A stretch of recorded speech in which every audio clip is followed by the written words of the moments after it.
कभी सोचा है कि जब हम आराम कर रहे होते हैं तब भी हमारा दिमाग इतनी ज्यादा एनर्जी क्यों इस्तेमाल करता है? चलिए आज इसी रहस्य को समझने की कोशिश करते हैं और देखते हैं कि इसका हमारी चिंता की भावना से क्या गहरा नाता है। ये एक ऐसा सवाल है जो हम में से कई लोगों को परेशान करता है और इसका जवाब हमें सीधे दिमाग की एनर्जी से जुड़े एक बहुत ही दिलचस्प रहस्य तक ले जाता है। ये जानकर शायद बड़ी हैरानी होगी कि हमारा दिमाग, जो हमारे शरीर के वजन का सिर्फ 2% है, वो असल में हमारे शरीर की कुल एनर्जी का 20% अकेले ही खा जाता है। मतलब एक छोटा सा पावर हाउस है हमारे अंदर। तो यहीं से असली सवाल शुरू होता है।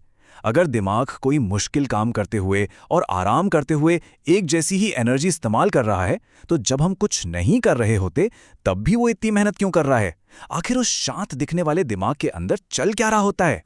इसे समझने के लिए दिमाग के 2 मोड के बारे में जानना जरूरी है।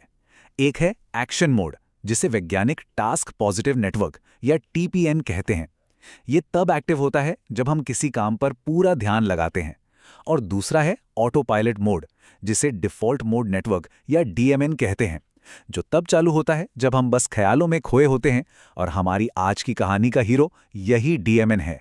तो एक तरफ है काम में लगा हुआ दिमाग और दूसरी तरफ है आराम करता हुआ दिमाग।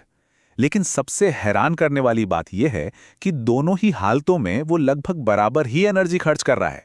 इसको ऐसे समझ सकते हैं जैसे कोई पार्किंग में खड़ी कार का इंजन पूरी रफ्तार से चला रहा हो। कार कहीं जा तो नहीं रही, लेकिन पेट्रोल पूरा जल रहा है। हमारा दिमाग भी आराम की हालत में कुछ ऐसा ही करता है। तो आखिर ये डिफ़ॉल्ट मोड नेटवर्क या DMN है क्या भला? सीधी सी भाषा में कहें तो ये हमारे दिमाग का ऑटो पायलट मोड है। जब कोई दिन में सपने देख रहा होता है या बस यूं ही बैठा सोच रहा होता है, तो यही नेटवर्क काम पर लगा होता है। न्यूरोलॉजिस्ट मार्कस राइकल ने दिमाग की इस रहस्यमयी एक्टिविटी को एक बड़ा ही शानदार नाम दिया है, दिमाग की डार्क एनर्जी। जैसे ब्रह्मांड में डार्क एनर्जी है जिसे हम देख नहीं सकते पर वो सबको चला रही है, ठीक वैसे ही हमारे दिमाग में भी कुछ ऐसा ही चल रहा है।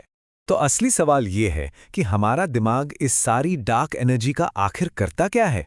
और इसका जवाब हमारी रोजमर्रा की जिंदगी से बहुत गहराई से जुड़ा है, खासकर हमारी चिंता की भावना से। इसका जवाब हमें लाखों साल पीछे ले जाता है। हमारा दिमाग जब आराम कर रहा होता है तब भी वो असल में हमें जिंदा रखने के लिए लगातार काम कर रहा होता है। ये हमेशा भविष्य के बारे में सोचता है और आने वाले खतरों को भांपता रहता है, ठीक वैसे ही जैसे हमारे पूर्वज जंगल में शिकारियों से बचने के लिए करते थे। दिमाग का ये लगातार खतरा ढूंढना ही असल में हमारी चिंता की जड़ है। जैसे ही इसे कोई खतरा महसूस होता है, ये हमारे शरीर में एक बहुत पुराना अलार्म सिस्टम चालू कर देता है, जिसे कहते हैं लड़ो, भागो या वहीं जम जाओ। जब दिमाग को खतरा महसूस होता है तो हमारा इमोशनल हिस्सा, जिसे लिम्बिक ब्रेन कहते हैं, हमारे लॉजिकल दिमाग यानी प्रीफ्रंटल लोब्स पर हावी हो जाता है। आसान शब्दों में कहें तो डर तर्क पर भारी पड़ जाता है और जिंदा रहने के लिए ये एक जरूरी शॉर्टकट है। और जैसे ही ये अलार्म बजता है, हमारा शरीर तुरंत एक्शन मोड में आ जाता है। एड्रेनालिन का बहाव तेज हो जाता है और पाचन जैसी गैर जरूरी प्रक्रियाएं बंद कर दी जाती हैं, ताकि सारी की सारी एनर्जी सिर्फ खतरे से निपटने में लग सके। लेकिन असली मुश्किल पता है क्या है? हमारा लाखों साल पुराना दिमाग आज भी उसी पुराने तरीके से काम करता है।